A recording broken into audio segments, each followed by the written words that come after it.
Sir ಇವತ್ತಿನ ಪರಿಸ್ಥಿತಿಯನ್ನು ನೋಡಿ ಏನು ಅನಿಸ್ತಾ ಇದೆ? ಯುದ್ಧ ಆರಂಭ ಆಗಿದೆ ಅಂತ ಹೇಳಬೇಕಾ? ಇದು ಯುದ್ಧ ಆರಂಭ ಆಗಿದೆ ಅಂತ ಹೇಳಲ್ಲ ಇನ್ನೂ.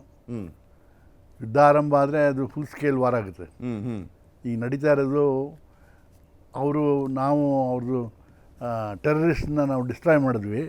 ಅದಕ್ಕೋಸ್ಕರ ಅವ್ರಿಗೆ ಅದನ್ನು ಅವ್ರ ಜನಗಳಿಗೆ ಅವರು ಏನಾದರೂ ರೆಸ್ಪಾಂಡ್ ಮಾಡಬೇಕಲ್ಲ ಅಂತ ಇದೆಲ್ಲ ಮಾಡ್ತಾಯಿದ್ದಾರೆ. ಅವರು ಯುದ್ಧ ಮಾಡೋ ಸ್ಥಿತಿನಲ್ಲಿಲ್ಲ. ಅವ್ರು ಯುದ್ಧಕ್ಕೆ ಹೋದರೆ ಇಬ್ರಿಗೂ ಪ್ರಾಬ್ಲಮ್ಮು. ಬರೀ ಯುದ್ಧ ಅದು ನಡೆದರೆ ನಾವು ಮೇಲ್ಗೈ ಇದೆ ನಮ್ಮದು, ಅವ್ರೇನು ಮಾಡೋಕ್ಕಾಗಲ್ಲ. ಯುದ್ಧಕ್ಕೆ ಅವರು ಅವಾಯ್ಡ್ ಮಾಡ್ತಾರೆ, ನಾವು ಅವಾಯ್ಡ್ ಮಾಡ್ತೀವಿ. ಮೇನ್ ಪ್ರಾಬ್ಲಮ್ ಈ ಟೆರರಿಸ್ಟ್ನ ಡಿಸ್ಟ್ರಕ್ಷನ್ಗೆ we should have a free hand. ಅದನ್ನು ನಮಗೆ ಕಂಟಿನ್ಯೂ ಮಾಡೋಕ್ಕೆ ಬಿಡ್ಬೇಕು ಅಷ್ಟೇ. ಇಲ್ಲದ್ರೆ ಅವರೇನೇ ಆ್ಯಕ್ಷನ್ ತೊಗೊಂಡು ಅದು ನಿಲ್ಲಿಸಬೇಕು. ಅದು ನಿಲ್ಲಿಸದೇ ಇದ್ದರೆ ನಾವಿನ್ನು ಈ ಏನೇನು ಮಾಡ್ತಾಯಿದ್ವಿ ಅದನ್ನು ಇನ್ನು ಮುಂದುವರಿಸ್ತೀವಿ, ನಿಲ್ಲಿಸಲ್ಲ. ಓಕೆ ಪ್ರಸಾದ್ ಸರ್, ಅಲ್ಲಿನ ರಕ್ಷಣಾ ಸಚಿವ ಹೇಳಿಕೆಯನ್ನ ಕೊಟ್ಟಿರುವಂಥದ್ದು ಯುದ್ಧವೇ ಅನಿವಾರ್ಯ, ಬೇರೆ ಆಪ್ಷನ್ ಇಲ್ಲ ನಮಗೆ ಅಂತ ಹೇಳ್ತಾ ಇದ್ದಾನೆ. ಅದರ ಜೊತೆಗೆ ಇವತ್ತು ಒಂದು ಕಮಾಂಡೋ ಅಥಾರಿಟಿ ಸಭೆಯನ್ನ ಕರೆಯಲಾಗಿದೆ. ಅದು ಪರಮಾಣು ವಿಚಾರಕ್ಕೆ ಸಂಬಂಧಪಟ್ಟಂತೆ ನಿರ್ಧಾರ ಮಾಡುವಂಥದ್ದು, ಅಣ್ವಸ್ತ್ರ ಅಟ್ಯಾಕ್ ಮಾಡಬೇಕಾ ಬೇಡವಾ ಅನ್ನುವಂಥದ್ರ ಬಗ್ಗೆ. ಸೊ ಇದೆಲ್ಲವನ್ನು ನೋಡ್ತಾ ಇದ್ರೆ ಏನು ಅನ್ನಿಸ್ತಾ ಇದೆ? ಬಿಕಾಸ್ ಅವ್ರು ಕಂಪ್ಲೀಟ್ ಆಗಿ ನೀ ಡೌನ್ ಆದಂತೆ ಕಾಣಿಸ್ತಾ ಇದೆ ಈಗ. ಈ ನ್ಯಾಷನಲ್ ಕಮಾಂಡೋ ಅಥಾರಿಟಿಯ ಸಭೆಯನ್ನು ಕರೆಯುವ ಮುಖಾಂತರ ನಮಗೆ ಫೈನಲ್ ಅಸ್ತ್ರ ಇರುವಂಥದ್ದು ಇದೆ, 2 ದಿನಕ್ಕೆ ಸುಸ್ತಾಗಿ ಹೋಗಿಬಿಟ್ಟಿದ್ದೀವಿ ಅನ್ನುವಂಥ ಮೆಸೇಜ್ ಇದು. ಯುದ್ಧವನ್ನ ಫಾರ್ಮಲ್ ಆಗಿ ನಾವು ಘೋಷಣೆ ಮಾಡೋದಿಲ್ಲ. 71 ವಾರ ಆದಾಗಲೂ ಕೂಡ ಯುದ್ಧ ಅಂತ ಹೇಳಿ ಘೋಷಣೆ ಆಗೋದಿಲ್ಲ. ಆದ್ರೆ ಇದು almost it is in reality ಯುದ್ಧ. ಆಯ್ತಾ? ಯುದ್ಧ ಮಾಡುವುದು ಅವರಿಗೆ ಅನಿವಾರ್ಯವಾಗಿದೆ. It's a face saving device ಅಂತ ಹೇಳಿದಾಗ ಆ ಯುದ್ಧದಲ್ಲಿ ಯಶಸ್ಸು ಆಗ್ಬೇಕು. ಆ ಯಶಸ್ಸು ಆಗ್ಲಿಕ್ಕೆ ಅವರಿಗೆ ಸಾಧ್ಯತೆ ಇಲ್ಲವೇ ಇಲ್ಲ. ಆ ಪರಿಸ್ಥಿತಿಯಲ್ಲಿ ಇದ್ದಾರೆ ಅವರು. ಎಕನಾಮಿಕಲಿ, ಇನ್ಫ್ರಾಸ್ಟ್ರಕ್ಚರ್ ವೈಸೋ ಅಥವಾ ಮಿಲಿಟರಿ ಸ್ಟ್ರೆಂತ್ ಎಲ್ಲದರಲ್ಲೂ ಕೂಡ ಅವರು ತುಂಬಾ ಕೆಳಸ್ಥಿತಿಯಲ್ಲಿ ಇದ್ದಾರೆ. ಆಯ್ತಾ? ಸೊ ಈ ಪರಿಸ್ಥಿತಿಯಲ್ಲಿ ಇದ್ದಾಗ ಅವರಿಗೆ ಫೈನಲ್ ಏನು ಅಂತಂದ್ರೆ ಸುದರ್ಶನ ಚಕ್ರ ಇದ್ದಾಗೆ, ಅವರಿಗೆ ಬ್ರಹ್ಮಾಸ್ತ್ರ ಇದ್ದಾಗೆ. ಈ ಬ್ರಹ್ಮಾಸ್ತ್ರವು ಅವರಿಗೆ ನ್ಯೂಕ್ಲಿಯರ್. ಅದಕ್ಕೋಸ್ಕರ ಅವರು ನ್ಯೂಕ್ಲಿಯರ್ ಕಮಾಂಡ್ ಅಥಾರಿಟಿ ಮೀಟಿಂಗ್ ಅನ್ನ ಇನ್ನೊಂದು ಕರೆದಿದ್ದಾರೆ. ಆಯ್ತಾ? ಆದ್ರೆ ನ್ಯೂಕ್ಲಿಯರ್ ಆರ್ಸೆನಲ್ ಯೂಸ್ ಮಾಡೋದು ಅಷ್ಟು ಸುಲಭ ಅಲ್ಲ.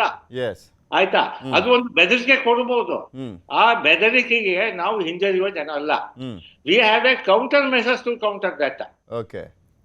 ಅವರು ನ್ಯೂಕ್ಲಿಯರ್ ವೆಪನ್ಸ್ ಯೂಸ್ ಮಾಡಿದ್ರೆ ಅವರ ಅಧೋಗತಿ ಆಯ್ತು. It's the final destruction of Pakistan.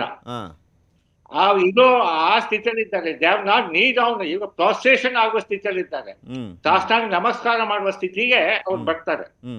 ಆಯ್ತಾ? ಆ ದೃಷ್ಟಿಯಿಂದ ನೋಡೋದಾದ್ರೆ ಅವ್ರಿಗೆ ಏನ್ ಬೇಕಾದ್ರೂ ಮಾಡ್ಲಿ. It's called the information warfare ಅಂತ ಹೇಳ್ತಾ ಇದ್ದಾರೆ. ಅದು ಇನ್ಫಾರ್ಮೇಶನ್ ವಾರ್ಫೇರ್, ಸೈಬರ್ ಅಟ್ಯಾಕ್ಸ್ ಅವ್ರು ಮಾಡ್ತಾ ಇದ್ದಾರೆ, ಅಪಪ್ರಚಾರ ಮಾಡ್ತಾ ಇದ್ದಾರೆ, ಹಾಗೆ ಡಿಪ್ಲೊಮ್ಯಾಟಿಕ್ ಪ್ರೆಷರ್ ತರಲಿಕ್ಕೆ ಪ್ರಯತ್ನ ಪಡ್ತಾ ಇದ್ದಾರೆ, ಇದೆಲ್ಲ ಮಾಡ್ತಾ ಇದ್ದಾರೆ. ಆದ್ರೆ ಅವರಿಗೆ ಇದರಲ್ಲಿ ಯಶಸ್ಸಾಗುವ ಚಾನ್ಸಸ್ ಇಲ್ಲ. ಯುದ್ಧ ಅಂತಂದ್ರೆ ಅದಕ್ಕೆ ಹಲವಾರು ಮುಖಗಳಿದೆ. ಹೌದು. ನಾವು ಯುದ್ಧ ಅಂತ ಹೇಗೆ ಹೇಳ್ತೇವೆ ಅಂತಂದ್ರೆ ನೋಡಿ, ಈಗ ಸೈಬರ್ ವಾರ್ಫೇರ್ ಆಗ್ತಾ ಇದೆ, ಆರ್ಟಿಲರಿ ಶೆಲ್ಲಿಂಗ್ ಆಗ್ತಾ ಇದೆ, ಏರ್ ಅಟ್ಯಾಕ್ ಆಗ್ತಾ ಇದೆ. ನಾವು ಒಂದು ಅಂತಂದ್ರೆ we are in the defensive posture. ಈಗ ಅಫೆನ್ಸಿವ್ ಪಾಸ್ಟರ್ ಯಾವಾಗ ಬರ್ತೇವೋ ಅವಾಗ ಅದು it's a full scale war. ಈಗ offensive posture is a counter measure. ಅದನ್ನ ನಾವು ಇವತ್ತು ನೋಡ್ತಾ ಇರ್ಬೋದು. ಈಗ ಡ್ರೋನ್ ಬೇಸಸ್ ಅನ್ನ ನಾವು ಅಟ್ಯಾಕ್ ಮಾಡ್ತಾ ಇದ್ದೀವಿ. ಲಾಂಚಿಂಗ್ ಪ್ಯಾಡ್ ಅಂತ ಹೇಳ್ತಾ ಇದ್ದಾವಲ್ಲ, ಅದನ್ನ ಅಟ್ಯಾಕ್ ಮಾಡ್ತಾ ಇದ್ದಾವೆ. ಸೊ ಈ ವಾರ್ ಈಸ್ ಇವಾಲ್ವಿಂಗ್ ಅಂಡ್ ನಮಗೆ ಒಂದು ಅದರಲ್ಲಿ ವಿಕ್ಟ್ರಿ ಆಗ್ಬೇಕು, ಯಶಸ್ಸು ಆಗ್ಬೇಕು ಅಂತಾದಲ್ಲಿ ನಾವು ಮಿಲಿಟರಿಗೆ ಕಂಪ್ಲೀಟ್ ಸ್ವಾತಂತ್ರ್ಯ ಕೊಡಬೇಕು. We have to be offensive. So ಆ ದೃಷ್ಟಿಯಿಂದ ಹೇಳೋದಾದ್ರೆ ಈಗ it will go into a full fledged war. ಈ ಅವಕಾಶವನ್ನು ನಾವು ಕಳ್ಕೊಳ್ಬಾರ್ದು. We have to go full throttle ನಾವು ಹೋಗ್ಬೇಕು. ಅದೇ ನಮ್ಮ ಮುಖ್ಯ ಉದ್ದೇಶ. ಇದು ಎಷ್ಟು ಬೇಗ ಆಗತ್ತೆ ಅಂತ ಹೇಳೋದು ಅದನ್ನ ನಾವು ಅದು ಎಷ್ಟು ಬೇಗ ಆಗತ್ತೆ ಅಂತ ಹೇಳಕ್ಕೆ ಅವರ ವೀಕ್ನೆಸ್ ಇದ್ದಾಗ ಅದು ಬೇಗ ವಾರ್ ಮುಗಿಯತ್ತಷ್ಟೇ. ಆದಷ್ಟು ಬೇಗ ನಾವು ವಾರ್ ಅನ್ನು ಮುಗಿಸ್ಬೇಕು. ಅದು ನಮ್ಮ ಸ್ಟ್ರಾಟಜಿ ಆಗಿರ್ಬೇಕು. And it should be the final deterrent on that. Sir, ನೀವ್ ಹೇಳೋ ಪ್ರಕಾರ ಹಾಗಾದ್ರೆ ಸ್ಟಿಲ್ ಭಾರತ ಇನ್ನು ಡಿಫೆನ್ಸಿವ್ ಮೂಡ್ ಅಲ್ಲೇ ಇದೆಯಾ? ಅಫೆನ್ಸಿವ್ ಮೋಡಿಗೆ ಇನ್ನೂ ಎಂಟ್ರಿ ಆಗಿಲ್ಲ ಅಂತ ಅನ್ಸುತ್ತಾ? ಬಿಕಾಸ್ ಅವ್ರು ದಾಳಿ ಮಾಡ್ತಾ ಇದ್ರೆ ನಾವು ಅದನ್ನ ತಡಿತಾ ಇದೀವಿ, ಅಷ್ಟರಲ್ಲೇ ಇದೆಯಾ ಭಾರತ? ಇನ್ನು ಅಫೆನ್ಸಿವ್ ಮೋಡಿಗೆ ಇನ್ನೂ ಏನಾದರೂ ಎಂಟ್ರಿ ಆಗಿದ್ದೆ ಆದ್ರೆ ಅದು ಬೇರೆ ರೀತಿಯಾದಂಥ ಸ್ವರೂಪ ಆಗುತ್ತೆ ಅಂತನಾ? ನೋಡಿ, ಅಫೆನ್ಸಿವ್ ಮೂಡ್ ನಲ್ಲಿ ನಾವು ಇದ್ದೇವೆ. ಅದು we have gone deep in to the Pakistan. Yes, ಅಲ್ಲಿ ಅಟ್ಯಾಕ್ ಮಾಡಿದ್ದೇವೆ. ಅವ್ರು ಅಟ್ಯಾಕ್ ಮಾಡಿದಾಗ we are not just defence ಅಲ್ಲಿ ಇಲ್ಲ, ವಿ ಹ್ಯಾವ್ ಅಟ್ಯಾಕ್ಡ್ ಅಷ್ಟೇ. ಆ ಅಟ್ಯಾಕ್ ಅಂತ ಹೇಳಿದ್ರೆ ಇಟ್ ಶುಡ್ ಬಿ ಕಂಪ್ಲೀಟ್ ಅಷ್ಟೇ. ಎಲ್ಲಾ ರೀತಿಯಲ್ಲಿ ನಾವು ಅಟ್ಯಾಕ್ ಮಾಡಬೇಕು. Cyber warfare, economic warfare, water warfare, military warfare, ಅದೆಲ್ಲ ಸಂಪೂರ್ಣ. ಇವಾಗ ನಾವು ಎಂತಂದ್ರೆ ನಾವು ಆರ್ಟಿಲರಿ ಶೆಲ್ಲಿಂಗ್ ಮಾಡ್ತಾ ಇದ್ದೇವೆ ಈ ಕಡೆ, but it's a counter measure ಅಷ್ಟೇ. It is not a proactive measure. Proactive measure ಇವಾಗ ವಾರ್ಗೆ ಏನಾಗ್ತಾ ಇದೆ ಅಂತಂದ್ರೆ we are on the offensive mode, but it is reactive. We have to become offensive and proactive. Okay okay. Neelkanthappa sir, ಇಲ್ಲಿ 3 air ಬೇಸ್ಗಳನ್ನು ಹೊಡೆದಾಕಿದೆ Bharat. ಅವರು attack ಮಾಡ್ತಿದ್ದ ಹಾಗೆ ನೂರ್ ಖಾನ್ ಏರ್ ಬೇಸು, PF Rafiq air ಬೇಸು ಪಂಜಾಬಲ್ಲಿರುವಂಥದ್ದು, PF ಮುರಿದ್ air ಬೇಸು ಪಂಜಾಬ್ ಪಾಕ್ನಲ್ಲಿರುವಂಥದ್ದು. ಆ 3 ಏರ್ ಬೇಸ್ಗಳನ್ನು ಡೆಸ್ಟ್ರಾಯ್ ಮಾಡುವ ಮುಖಾಂತರ ಇದು ಯಾವ ರೀತಿಯಾಗಿ ಪ್ಲಸ್ ಪಾಯಿಂಟ್ ಆಗುತ್ತೆ, ಒಂದು ದೊಡ್ಡ ಮಟ್ಟದಲ್ಲಿ ಹಿನ್ನಡೆ ಆದಂತಾಗುತ್ತೆ ಪಾಕಿಸ್ತಾನಕ್ಕೆ? ಈಗ ನಾವು ಮಾಡ್ತಾ ಇರೋದು ಇದನ್ನೆಲ್ಲ ಅವ್ರಿಗೆ ಏರ್ ಕೇಪಬಿಲಿಟೀಸ್ ಕಡಿಮೆ ಮಾಡೋದಕ್ಕೋಸ್ಕರ. ಈಗ ನಾವು ಪ್ರತಿಯೊಂದು ಆ್ಯಕ್ಷನ್ನು ನಾವು ತೊಗೊತಾ ಇರೋದು ಅವ್ರಿಗೆ ಏರ್ ಕೆಪಾಸಿಟಿ ಕಡಿಮೆ ಆದರೆ ಅವಾಗ ನಮ್ದು ಏರ್ ಸುಪೀರಿಯಾರಿಟಿ ಇರುತ್ತೆ. ಅವಾಗ ಈಸಿಯಾಗಿ ನಾವು ಫುಲ್ ಸ್ಕೇಲ್ ವಾರ್ ಆದರೆ ಅವಾಗ ನಾವು ವಿಲ್ ಡಾಮಿನೇಟ್. ಈಗ 1971 what we did was we had the full superiority of the air in the Bangladesh. We didn't use any air power in the western side. Okay. So that is the main reason why you are trying to destroy their ಎಲ್ಲ ಬೇಸ್ಗಳನ್ನ destroy ಮಾಡಿದ್ರೆ we will be able to gain complete air superiority. Then we can play merry hell. ಸಿಕ್ಕಾಪಟ್ಟೆ ಧ್ವಂಸ ಮಾಡ್ಬೋದು ಅವ್ರನ್ನ. ಅದಕ್ಕೋಸ್ಕರ ಇದು ಮಾಡ್ತಾ ಇರೋದು. ಈ ಸುಪೀರಿಯರ್ ಪವರ್ ಸಿಗುತ್ತೆ ಏರ್ ಸುಪೀರಿಯಾರಿಟಿ ಅಂದರೆ ನಾವು ಡಾಮಿನೇಟ್ ಮಾಡ್ಬೋದು ಅವಾಗ. ಈ ಲಾಂಚ್ ಪ್ಯಾಡ್ಗಳನ್ನು ಕೂಡ ಹಂಗೆ ಧ್ವಂಸ ಮಾಡಲಾಗ್ತದೆ. ಎಲ್ಲೆಲ್ಲಿ ಡ್ರೋನ್ಗಳನ್ನು ಇವ್ರು ಲಾಂಚ್ ಮಾಡ್ತಿದ್ರೆ, ಎಲ್ಲೆಲ್ಲಿ ಈ ಕ್ಷಿಪಣಿಗಳನ್ನು ಲಾಂಚ್ ಮಾಡಲಾಗ್ತದೆ, ಇದು ಮೇಜರ್ ಆಗಿ ಭಾರತಕ್ಕೆ ಪ್ಲಸ್. ಇನ್ನು ಅವ್ರು ನೆಕ್ಸ್ಟ್ ಅಟ್ಯಾಕ್ ಮಾಡಬೇಕು ಅಂದರೆ ಈಗ ಅದಕ್ಕೋಸ್ಕರನೇ NCS ಅಭಿಯಾನ ಕರೆದಿರೋದು ಅವರು. ನೆಕ್ಸ್ಟ್ ಬೇರೆ ಆಪ್ಷನ್ನೇ ಇಲ್ಲ ಅನ್ನೋ ಥರ. ನೀವು ಅದನ್ನು ಹೇಗೆ ನೋಡ್ತಾ ಇದ್ರೆ NCS? ದಟ್ ಈಸ್ ಓನ್ಲಿ, ನಾನು ಹೇಳೋದು ಬರೀ ಅದು ಥ್ರೆಟ್ಟು. ಅದನ್ನು ಯೂಸ್ ಮಾಡಲಿಕ್ಕೆ ಅದು ತುಂಬ ಯೋಚನೆ ಮಾಡಬೇಕು.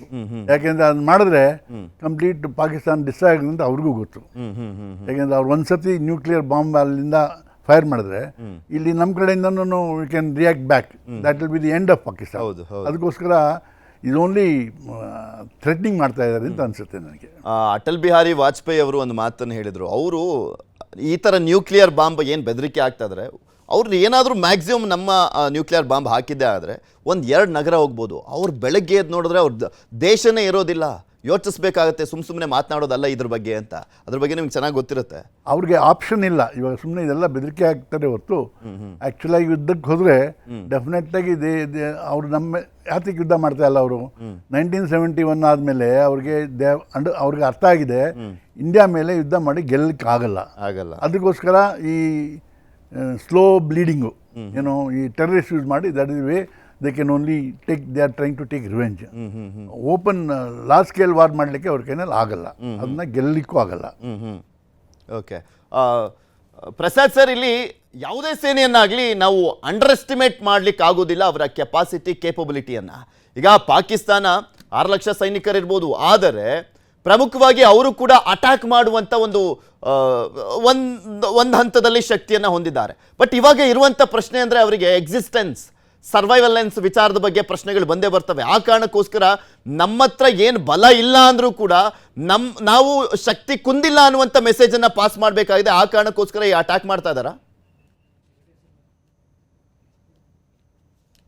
ನೋಡಿ, ಅವ್ರು ಅಟ್ಯಾಕ್ ಮೊದಲಿಂದ ಮಾಡ್ತಾ ಇದ್ದಾರೆ. ಆದ್ರೆ ಈ ಪರಿಸ್ಥಿತಿಯಲ್ಲಿ ಅವ್ರು ಅಟ್ಯಾಕ್ ಮಾಡುವಂತ ಕೆಪಾಸಿಟಿ ಇಲ್ಲ ಅಷ್ಟೇ. ಅದು ಮುಖ್ಯವಾಗಿ ನಾವು ತಿಳಿದುಕೊಳ್ಳುವಂತಹ ಒಂದು ವಿಚಾರ. ಆಯ್ತಾ? ಅವ್ರ ಅಟ್ಯಾಕ್, ಈಗ it's a question of survival. ಹಾಗಾಗಿ ದೇ ಆರ್ ಡೂಯಿಂಗ್, ಅದಕ್ಕೆ ಅವ್ರಿಗೆ ಸಕ್ಸಸ್ ಆಗ್ತಾ ಇಲ್ಲ. They are trying the best to avoid ಅದಕ್ಕೋಸ್ಕರ they are trying to bring the diplomatic pressure ಅದೆಲ್ಲ. ಕೊನೆಗೆ ಒಂದು ನ್ಯೂಕ್ಲಿಯರ್ ಥ್ರೆಟ್ ಅನ್ನು ಕೂಡ ಅವರು ಹೇಳ್ತಾ ಇದ್ದಾರೆ. ಅದು ನ್ಯೂಕ್ಲಿಯರ್ ಥ್ರೆಟ್ ಅಂತ ಹೇಳಿ ನಿಮಗೆ ಗೊತ್ತಾಗ್ತಾ ಇದೆ. ಅವರ ಎಲ್ಲ ನಾವು we are a nuclear power, so the situation will come bad. ಆವಾಗ ಹಾಗೆ ಹೇಳ್ತಾ ಇದ್ದಾರೆ. ಈ ಪ್ರೆಸಿಡೆಂಟ್ ಟ್ರಂಪ್ ಕೂಡ ಹೇಳ್ತಾ ಇದ್ದಾನೆ I will try to de-escalate ಅಂತ ಹೇಳಿ. ಸೊ ಇದೆಲ್ಲ ಅವರ ರಣತಂತ್ರಗಳಷ್ಟೇ, ಅದು ಸಕ್ಸಸ್ ಆಗೋದಿಲ್ಲ ಅಂತ ಹೇಳಿ ನಮ್ಮ ದೇಶಕ್ಕೂ ಗೊತ್ತಾಗಿದೆ. ಹಾಗಾಗಿ it is a war of what is called attrition ಅಂತ ನಾವು ಹೇಳ್ತೇವೆ. It's a war of ಎಟ್ರಿಷನ್.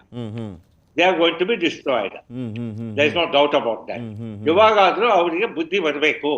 ಬುದ್ಧಿ ಬಂದು ನಾನು ಹೇಳಿದಾಗೆ ಅವ್ರ ತಪ್ಪನ್ನು ಒಪ್ಕೊಂಡು they have to tell the entire world. ಈಗ ಇಡೀ ಪ್ರಪಂಚವೇ ನಮ್ಮ ಜೊತೆಲಿ ಇದ್ದಾರೆ. ಆಯ್ತಾ? ಈ ನ್ಯೂಕ್ಲಿಯರ್ ಅಟ್ಯಾಕ್ ಅಂತಂದ್ರೆ ಒಂದು it is not use of nuclear is not like a toy as a child's play. ಅದು ಸುಲಭ ಅಲ್ಲ ಅದು. ಹಾಗಾಗಿ ನಮಗೂ ಇನ್ನು ಡೌಟ್ ಇದೆ whether they have it's an empty rhetoric ಅಥವಾ whether they have really the nuclear threat ಅಂತ ಹೇಳಿ. ಅವರು ನ್ಯೂಕ್ಲಿಯರ್ ವೆಪನ್ಸ್ ಯೂಸ್ ಮಾಡಕ್ಕಿಂತ ಮೊದಲೇ ಅದಕ್ಕೆ ಪ್ರಿಕಾಷನ್ ಮೆಷರ್ಸ್ ಎಲ್ಲ ಆಗತ್ತೆ. ಅಷ್ಟು ಸುಲಭದಲ್ಲ. ಹಾಗಾಗಿ ಕೂಡ ಅವರಿಗೆ ಭಯ ಇದೆ. ಹಾಗೆ ನ್ಯೂಕ್ಲಿಯರ್ ಬಟನ್ ಅಂತ ಪ್ರೆಸ್ ಮಾಡಿಬಿಡ್ತಾನೆ, ಆ ನ್ಯೂಕ್ಲಿಯರ್ ವೆಪನ್ ಬಂದ್ಬಿಟ್ಟು ನಮ್ಮ ದೇಶವನ್ನು ಡಿಸ್ಟ್ರಾಯ್ ಮಾಡ್ತಂತಂದ್ರೆ ಅದು ತಪ್ಪು. You have to repeatedly test. ಅದಾಗ್ತಾ ಇಲ್ಲ. ಆಯ್ತಾ? ಹಾಗಾಗಿ ಅವರು ನ್ಯೂಕ್ಲಿಯರ್ ವೆಪನ್ ಯೂಸ್ ಮಾಡಿದ್ರು ಕೂಡ ಅದರಲ್ಲಿ ಅವರಿಗೆ ಸಕ್ಸಸ್ ಬರ್ಲಿಕ್ಕೆ ಸಾಧ್ಯ ಇಲ್ಲ.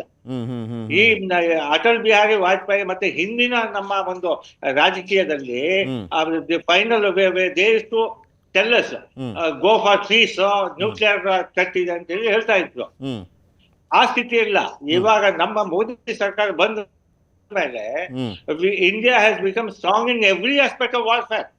ಏರ್ ವಾರ್ಫೇರ್ ಆಗಿರಲಿ, ಗ್ರೌಂಡ್ ವಾರ್ಫೇರ್ ಆಗಿರಲಿ, ನೇವಲ್ ವಾರ್ಫೇರ್ ಆಗಿರಲಿ. ಇವಾಗ ನಾವು air dominance is extremely important when you want have an offensive action. Air dominance ಅದು ಅವರ ವೀಕ್ನೆಸ್. ಪಾಕಿಸ್ತಾನ ಇಷ್ಟವರೆಗೆ ಕನ್ವೆನ್ಷನಲ್ ವಾರ್ಫೇರ್ ನಲ್ಲಿ ಹೋಗ್ತಾ ಇದ್ರು, ಮುಖಾನುಮುಖ, ಅಂದ್ರೆ ಇನ್ಫೆಂಟ್ರಿ ವಾರ್ಫೇರ್. ಇವಾಗ infantry warfare will not succeed. It will not succeed. 71 war ನಲ್ಲೂ ಕೂಡ ಇನ್ಫೆಂಟ್ರಿ ವಾರ್ಫೇರ್ ಆಗಿತ್ತು. ಆ ಸಮಯದಲ್ಲಿ ಪಾಕಿಸ್ತಾನದ air force was stronger Dhan India. They had better aircraft. ಇವಾಗ ವಿ ಹ್ಯಾವ್ ರಫೇಲ್ ಜೆಟ್. ಅವರಿಗೆ F-16 ಇಸ್ ಒನ್. F-16 ಕೂಡ ಅವರು ಉಪಯೋಗಿಸಬಾರ್ದು, ಬಟ್ ಆ ಸ್ಥಿತಿಯಲ್ಲಿದೆ. So they have the weakest air force, they have the weakest naval.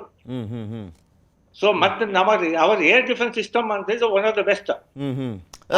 ಅದೊಂದು ಕೇಳೋಣ ಅನ್ಕೊಂಡೆ ಸರ್. ಈಗ air defence system, anti missile system ನಮ್ದು ಹೆವಿ ಸ್ಟ್ರಾಂಗ್ ಆಗಿದೆ. ಇಸ್ರೇಲ್ ರೀತಿಯಲ್ಲಿ, ಐರನ್ ಡೋಮ್ ರೀತಿಯಲ್ಲೇ ನಮ್ದು ಕೂಡ ಇರುವಂತದ್ದು.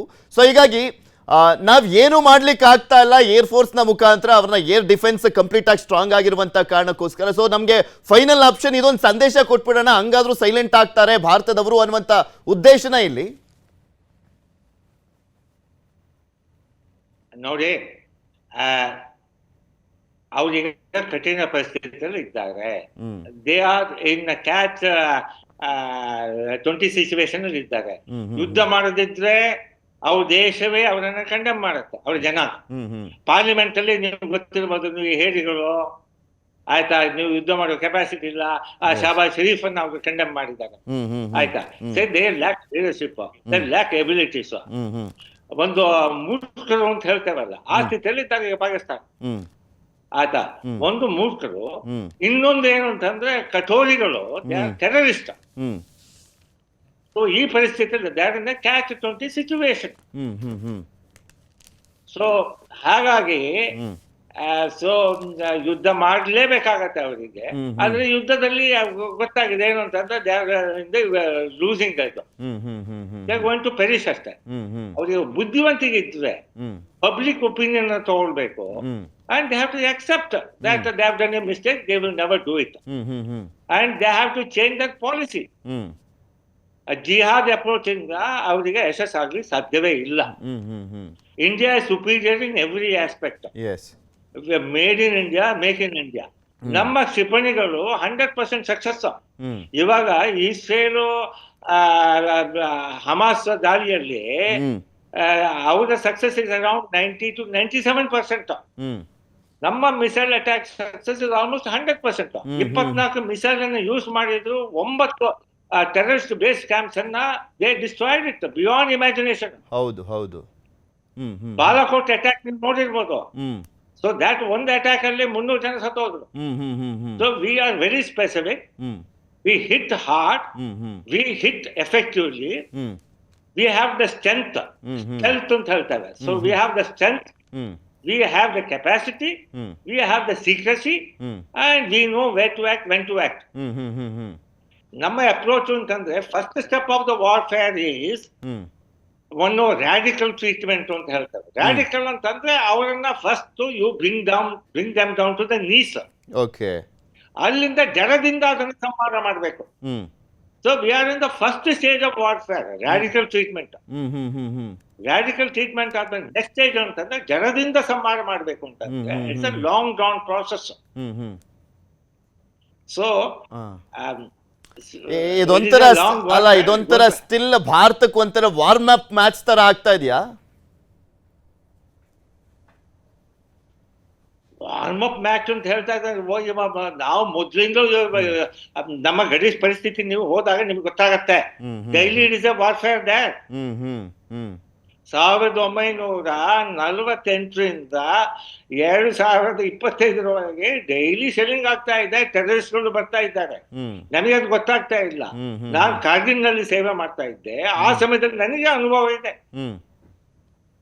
ಡೈಲಿ ಏನಾದ್ರು ಅಟ್ಯಾಕ್ ಆಗ್ತಾ ಇರತ್ತೆ, ಶೆಲ್ಲಿಂಗ್ ಆಗ್ತಾ ಇರತ್ತೆ. ಸೊ ಇಟ್ಸ್ ಆದ್ರೆ ಇವಾಗ media has become very active. ಒಂದು ಮೂಲೆಯಲ್ಲಿ ಏನಾಯ್ತು ಅಂತಂದ್ರೆ ಗೊತ್ತಾಗತ್ತೆ, ಇಡೀ ಪ್ರಪಂಚಕ್ಕೆ ಗೊತ್ತಾಗತ್ತೆ. ಹೌದು. ಆಕ್ಚುಯಲ್ ವಾರ್ ಅಂತ ಹೇಳಿ ಡಿಕ್ಲೇರ್ ಆಗದೆ ಇರ್ಬೋದು, ಬಟ್ ನಮ್ಮ ಒಂದು ಗಡಿ ಪ್ರದೇಶದಲ್ಲಿ it's a warlike situation. It is daily it's a warlike situation. Simla agreement 1971 ಆದ್ಮೇಲೆ Simla agreement it's a total failure. ಅದು they use this type of agreement further. ಇದು they never followed the Simla agreement, they never followed any international treaty.